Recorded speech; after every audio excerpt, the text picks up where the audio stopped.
احباب زی وقار، اس کے بچوں نے پسماندگان نے اپنے والد کی دعا کے لیے، بخشش کے لیے، مغفرت کے لیے حسب توفیق، حسب استطاعت واعظ و بیان کا بھی سلسلہ کیا اور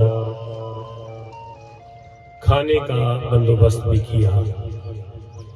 یہ دونوں صورتیں ہمارے ہاں جائز ہے، ناجائز نہیں۔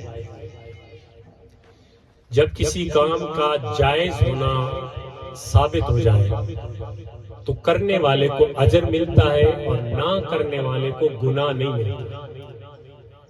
سمجھ آ رہی میری بات کی؟ کرنے والے کو کیا ملتا ہے؟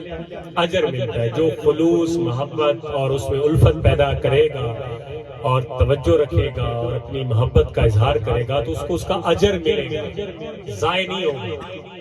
اور جو نہیں کرے گا اس کو اجر نہیں ملے گا۔ اب تیسری صورت ہمارے ہاں یہ ہے، ایک کرتے ہیں اور ایک نہیں کرتے، لیکن تیسری صورت یہ پیدا ہوگی کہ جو نہیں کرتے وہ کرنے والوں پر فتوے لگاتے ہیں۔ یہ تیسری صورت تو کہیں پہ بھی نہیں ہے۔ ایک کرنے والی قوم ہے، ایک نہ کرنے والی قوم ہے۔ جو نہیں کرتے ان کو ہم کچھ بھی نہیں کہتے، کسی بھی ہمارے سٹیج سے کبھی بھی ان کی فتویٰ نہیں لگاتے اور نہ ہم لگاتے ہیں۔ جو کرنے والے ہیں ان پہ وہ فتویٰ لگاتے ہیں جو نہیں کرتے۔